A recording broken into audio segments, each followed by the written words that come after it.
여러분과 나누고자 하는 것은 탕자의 비유로 잘 알려진 예수 그리스도의 말씀입니다. 오늘 본문에는 두 아들이 나옵니다.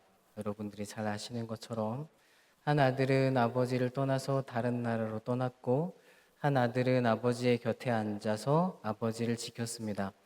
그런데 마지막에 이 이야기가 끝날 때 보면 한 아들은 아버지의 곁에서 함께 잔치를 하고 한 아들은 아버지와 함께 잔치를 했는지 안 했는지 모르는 상황으로 끝납니다.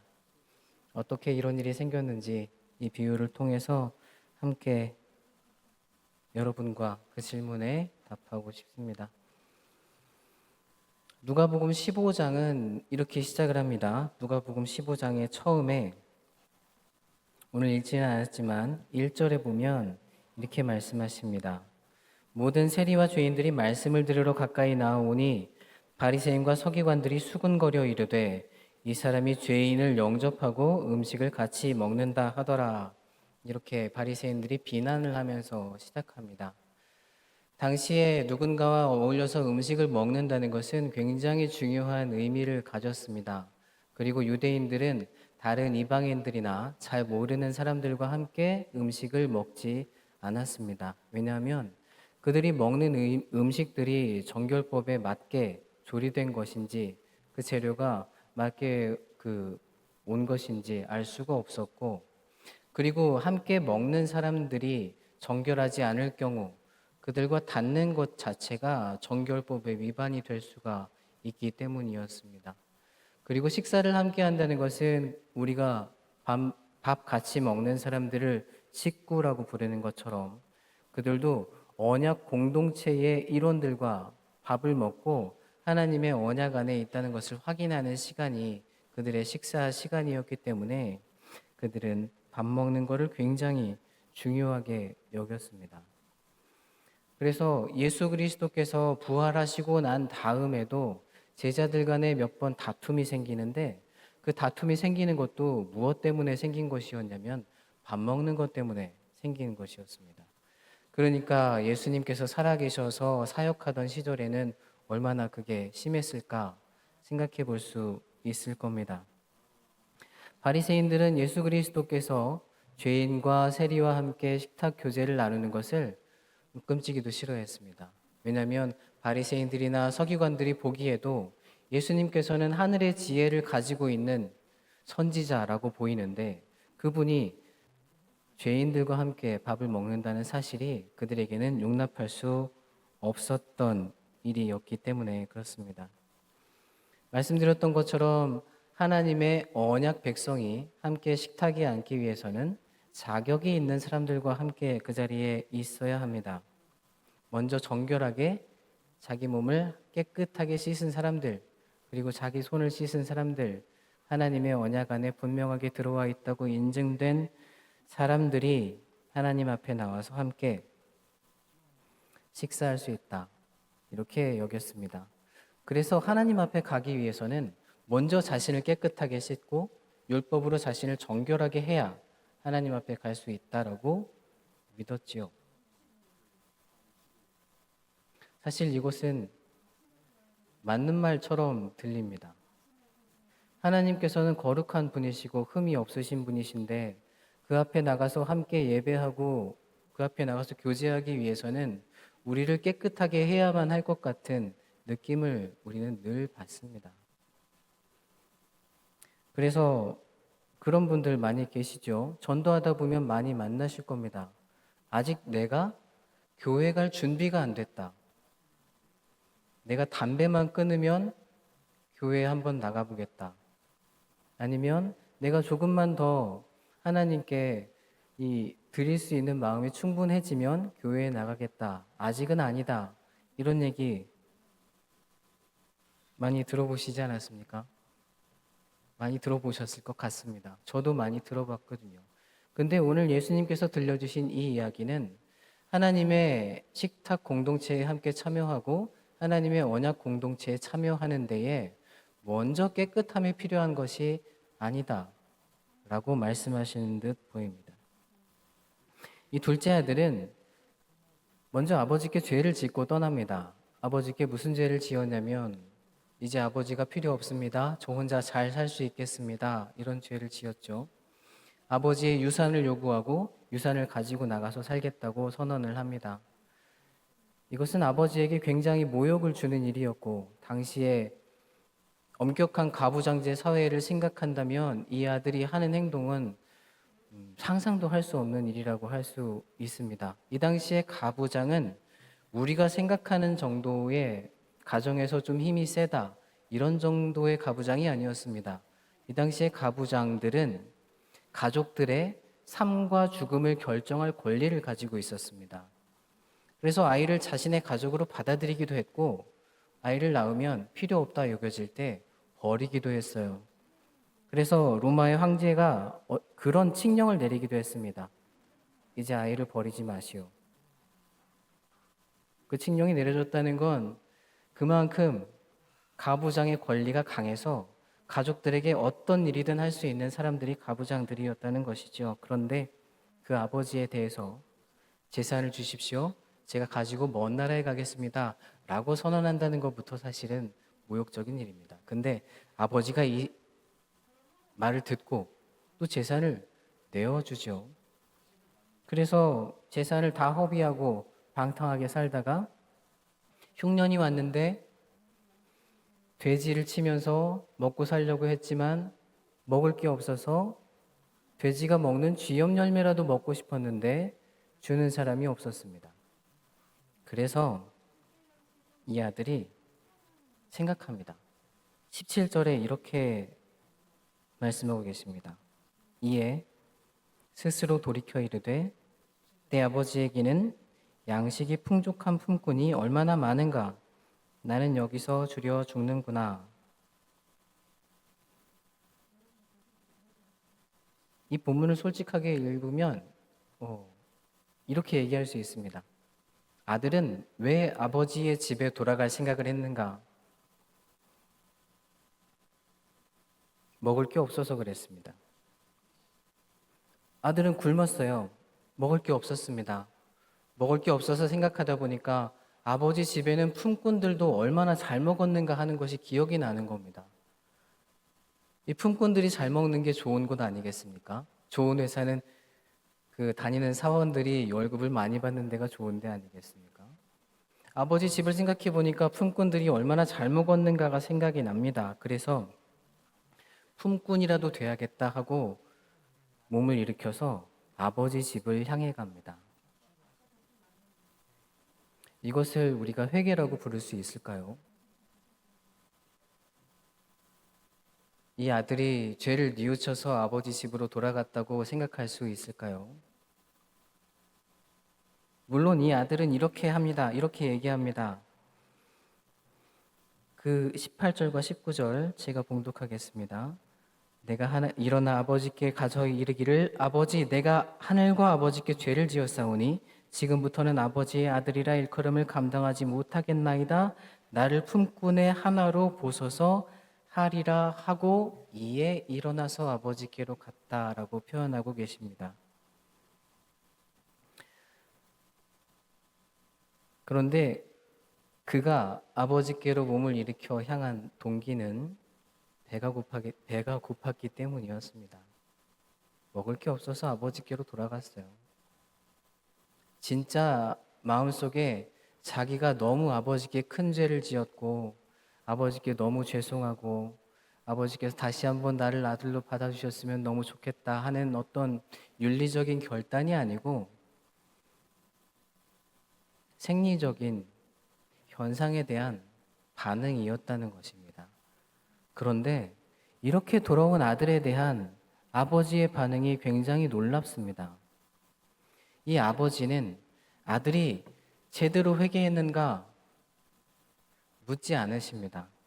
이 아버지는 아들이 자신의 죄를 충분히 알고 있는가 묻지 않으십니다. 이 아버지는 이미 이 아들이 돌아와서 아버지를 향하고 있을 때 먼 곳에서 보고 달려와서 그를 안아줍니다.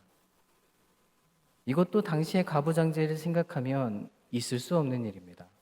가부장은 뛰지 않습니다.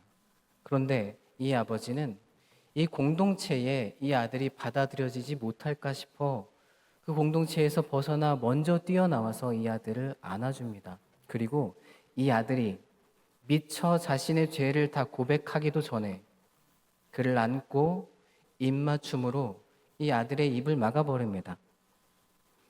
21절에 보면 이렇게 말씀하십니다. 아들이 이르되 아버지 내가 하늘과 아버지께 죄를 지었사오니 지금부터는 아버지의 아들이라 일컬음을 감당하지 못하겠나이다 하고, 여기서 아들이 준비한 문장은 한 문장이 더 있습니다. 나를 품꾼의 하나로 보소서까지 얘기를 하려고 했는데 아버지께서 나를 품꾼의 하나로 보소서는 하지 못하게 하십니다. 아들을 안고 입맞춤으로 아들의 마지막 죄의 고백은 심지어 완성되지도 못했습니다. 그런데 이 아버지는 다만 이 아들이 몸을 일으켜서 아버지를 향해서 온 것을 기뻐하였습니다. 아들이 방향을 돌리는 순간에 아버지는 이미 달려오고 계셨습니다. 그래서 우리는 이렇게 이야기할 수 있습니다. 회개는 자격을 획득하는 것이 아니고 방향을 바꾸는 것이다. 이렇게 이야기할 수 있습니다. 자격은 우리가 획득하지 않습니다. 우리가 아무리 울어도, 우리가 아무리 하나님 앞에 내 몸을 치고 다른 것들을 하나님 앞에 내어드린다고 해도 그 자격은 우리가 획득하지 않습니다. 우리가 회개로 인해서 하나님 앞에 갈 자격을 얻게 되는 것이, 그러니까 우리가 생각하는 회개로 우리가 하나님 앞에 갈 자격을 얻게 되는 것이 아니다 하는 말씀입니다. 자격은 하나님께서 우리에게 주십니다. 우리가 하나님께로 방향을 돌려서 그 집에 들어가기로 결정했을 때 그 집의 아들이 되는 자격을 하나님께서 주십니다. 우리가 그 집에서 함께 잔치가 벌어질지 아닐지도 모르지만 그 아버지 집을 향해서 걸어가기 시작했을 때 이미 아버지께서는 이 아들에게 자격을 주실 준비를 하고 있었고, 그렇게 준비된 것들을 아들에게 내어주십니다. 이거 뭐라고 말씀하십니까? 22절에 보니까 아버지는 종들에게 이르되 제일 좋은 옷을 내어다가 입히고 손에 가락지를 끼우고 발에 신을 신기라. 그리고 살진 송아지를 끌어다가 잡으라. 우리가 먹고 즐기자. 좋은 옷으로 수치를 가려주시고 가락지로 아들의 신분을 회복시켜 주시고 신을 신겨서 너는 종이 아니다 라고 선언을 해주십니다. 그리고 잔치 안으로 들어오라 라고 말씀하십니다. 누가복음 15장에는 비유가 3개가 나옵니다. 첫 번째는 잃은 양의 비유가 나오고, 두 번째는 잃은 드라크마를 찾은 여인의 비유가 나옵니다. 그리고 마지막에 이 잃어버린 아들에 대한 비유가 나오는데, 세 비유에 공통점이 있습니다. 마지막에 잔치가 벌어진다는 것입니다. 첫 번째, 잃은 양을 찾은 그 사람이 이렇게 말합니다. 제가 봉독하겠습니다. 15장 6절에 집에 와서 그 벗과 이웃을 불러 모으고 말하되 나와 함께 즐기자. 나의 잃은 양을 찾아내었노라 하리라. 드라크마를 찾은 여인도 이렇게 이야기합니다. 9절에 또 찾아낸 즉 벗과 이웃을 불러 모으고 말하되 나와 함께 즐기자. 잃은 드라크마를 찾아내었노라 하리라. 그리고 이 아버지도 말씀합니다. 그리고 살진 송아지를 끌어다가 잡으라. 우리가 먹고 즐기자. 이 즐기자는 것은 잔치를 열었다라고 하는 뜻이겠죠. 그리고 이 잔치는 이 세 비유에서 모두 자기가 찾은 것에 비해서 너무나 많습니다. 잃은 양을 하나를 찾았는데 사람들을 불러서 먹고 마십니다. 그 양이 언제 재산이 될지 사실 이 주인은 알지 못하죠. 하지만 어쩌면 그 양보다 더 가치가 있을 일을 이 주인은 행합니다. 잃은 드라크마에서는 그것을 더 잘 알 수 있습니다. 드라크마는 노동자가 하루 일했을 때 하루 일당으로 받을 수 있는 돈 정도라고 학자들은 이야기합니다. 그러니까 잃은 한 드라크마를 찾았는데 사람들을 불러다 즐긴다면 이것은 손해가 나는 일이지 내게 이득이 되는 일이 아닙니다. 이 아버지가 아들을 찾았을 때 이 아들에게 하는 일도 마찬가지입니다. 아버지는 이미 아들에게 재산을 떼어 주었습니다. 유산을 가지고 나가서 다 써버렸어요. 그런데 이 아들에게 다시 한번 살진 송아지를 잡고 이 아들을 위해서 다시 한번 자신의 재산을 다시 한번 씁니다. 어쩌면 그럴 필요가 없는데 그것이 드린 만큼의 성과가 없을 수도 있지만 이 아버지는 더 쓰시고 더 주십니다.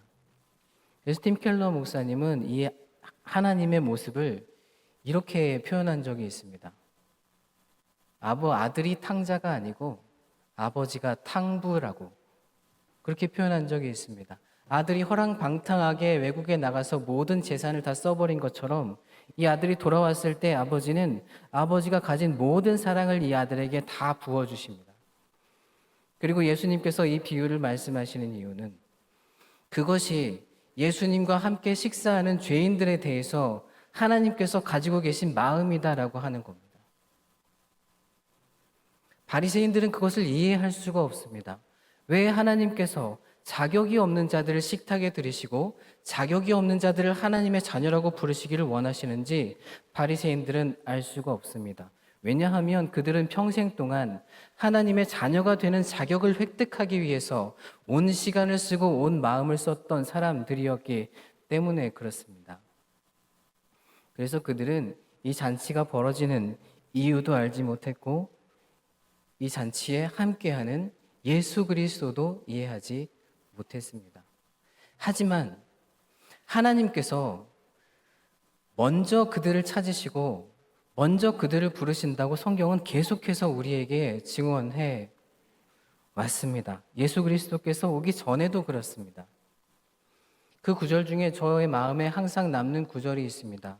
호세아 11장 8절인데 띄워주시면 함께 같이 읽어보겠습니다. 함께 읽겠습니다. 에브라임이여 내가 어찌 너를 놓겠느냐 이스라엘이여 내가 어찌 너를 버리겠느냐 내가 어찌 너를 아드마같이 놓겠느냐 어찌 너를 스보임같이 두겠느냐 내 마음이 내 속에서 돌이키어 나의 긍휼이 온전히 불붙듯 하도다. 아멘.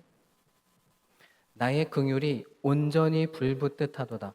내 마음이 내 속에서 돌이키어 나의 긍휼이 온전히 불붙듯 하도다. 이 표현만 보자면 마치 우리가 하나님께 돌아가는 것이 아니라 하나님께서 우리에게 발걸음을 돌려 우리를 찾으러 오는 것처럼 들립니다. 하나님께서는 그렇게 계속해서 그 약속 안에 있는 자들을 찾으셨습니다. 이 긍휼함이 내 마음속에 불붙듯 하도다는 우리 인간처럼 감정을 가지신 하나님을 표현한 것이라고 볼 수 있는데 하나님께서는 그런 감정 이전에 우리와 함께 하시겠다는 언약의 충실하심으로 그 사랑으로 우리에게 묶여 계시는 겁니다. 사랑은 약속과 비슷하죠. 사랑은 묶이는 겁니다. 사랑은 어쩔 수 없이 묶여버리고 마는 것입니다. 놓고 싶어도 놓을 수가 없는 것입니다. 그래서 내 앞에 어려움이 있어도 어떻게든 그 사랑 때문에 그 붙들린 사랑 때문에 함께 하고 마는 것이 그게 사랑입니다. 하나님께서 우리에게 묶여 계시고 하나님께서 사랑으로 언약으로 우리에게 묶여 계십니다. 그 증거가 바로 우리에게 어울리지 않는 이 죄인들에게 어울리지 않는 하나밖에 없는 아들을 우리를 위해서 희생시키신 그 넘쳐 흐르는 하나님의 사랑입니다. 그래서 하나님께로 돌아가는 것은 하나님께서 우리에게 이미 마련하여 두신 그 십자가의 길을 따라서 가는 길입니다. 우리가 깨끗해서 가는 길이 아니고 우리가 자격이 있어서 가는 길이 아닙니다. 하나님께서 우리를 깨끗하게 하시고 하나님께서 우리에게 자격을 주십니다. 하나님의 집에 들어가서 그 잔치에 함께 참여하는 자들에게 하나님께서 예수 그리스도의 옷을 입혀주시고 성령으로 깨끗하게 하여 주셔서 하나님께 어울리는 삶을 살아갈 수 있도록 우리를 다듬어 가시고 만져주시는 겁니다. 이 자리에 함께 하시는 여러분들도 저도 마찬가지일 것 같습니다. 무엇 하나님께 내세울 것이 있어서 우리가 하나님 앞에 나와 있겠습니까?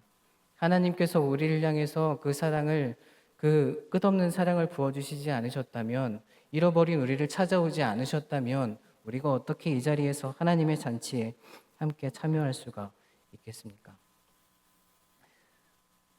그래서 이 비유는 우리에게 이렇게 묻습니다. 죄인들이 돌아왔을 때 그때 함께 기뻐할 수 있는가? 라고 우리에게 물어봅니다. 이 비유의 마지막에는 큰아들이 나옵니다. 이 큰아들은 작은 아들이 돌아온 것이 영 마땅치가 않습니다. 왜 아버지는 이 허랑방탕하게 이 큰아들의 표현을 빌면 그렇습니다. 창녀들과 함께 그냥 다 살림을 삼켜버린 이 작은 아들을 왜 받으십니까? 큰아들은 마음에 들지가 않습니다. 예수님께서 바리새인들에게 이 비유를 말씀해 주시고 계신 것을 생각한다면 바리새인들이 마치 이 큰아들과 같다라고 말씀하시는 것입니다.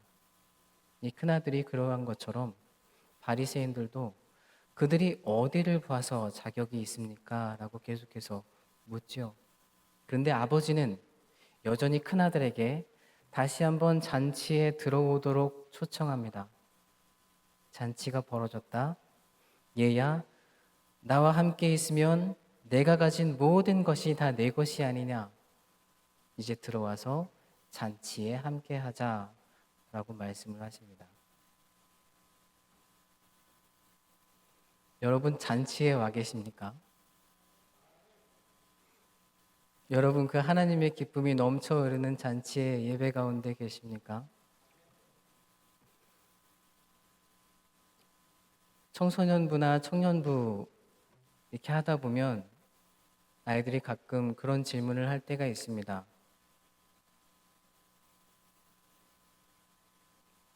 교회 나오는 게 너무 힘들어요. 그러면서 십자가에 못 박혔던 예수님 오른편에 달렸던 강도 얘기를 가끔 할 때가 있습니다. 저도 세상에 있다가 마지막에 마지막 때 믿으면 안 돼요.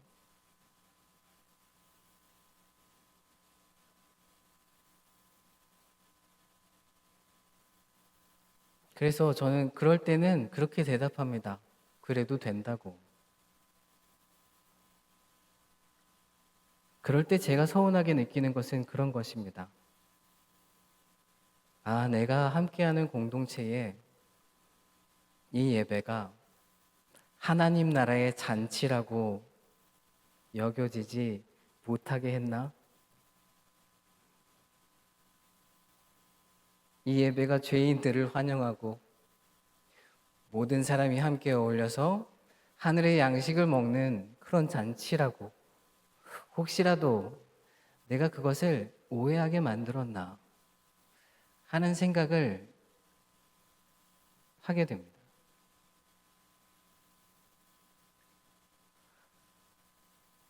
그래서 늘 다짐하는 것은 저만이라도 드려지는 예배가 온전한 하늘의 잔치가 되기를 아버지께서 베풀어 주신 그 사랑이 흘러넘치는 하늘의 양식을 먹는 그런 잔치가 되기를 저 스스로는 항상 소망하고 하나님께 기도를 드리고 합니다. 그리고 그렇게 하늘의 잔치에 함께 참여했던 기억이 있는 사람들은 이 탕자가 그랬지만 그 풍성함을 알고 한 번씩 밖에 나갔다가도 배고프면 영혼이 굶주리면 다시 옵니다. 다시 와서 하나님께서 자격 있는 자들만 부르시는 것이 아니라는 것을, 하나님께서 풍성한 잔치로 우리를 먹이시기를 원하시는 분이라는 것을 다시 깨닫고 그 안에서 함께 잔치하는 것을 많이 봤습니다. 저 이제 요즘에 신방을 하고 있는데 이 교구는 오늘 처음 했습니다. 근데 처음 했는데 성도님들 만나 뵐 때마다 하시는 말씀이 산돌교회 참 따뜻한 곳이고 사랑이 넘친다 라고 말씀해 주시는데 저도 그것을 많이 느낍니다. 성도님들 뵐 때마다 따뜻하고 사랑이 넘친다 라고 느낍니다. 왜 그렇게 느끼냐면 사랑이 넘치는 공동체는 서로 판단하지 않습니다. 서로의 자격을 심사하지 않습니다. 사랑이 넘치는 공동체는 하나님께서 나를 위해서 죽으셨을 뿐 아니라 지금 저기 앉아있는 내 옆에 앉아있는 내 지체를 위해서도 그 보혈을 흘려주셨다라는 것을 마음속에 깨닫고 품고 있는 공동체입니다. 저는 산돌교회가 그런 공동체라고 느낍니다. 그리고 앞으로도 점점 더 그 사랑이 풍성하게 더 커져가는 공동체가 되리라고 믿고 또 소망합니다. 여기 앉아 계신 분들 모두와 그리고 제가 하나님 앞에 있을 때마다 죄인을 받으시는 하나님의 잔치를 벌일 수 있는 저와 여러분의 예배 그리고 우리 공동체가 되었으면 좋겠습니다.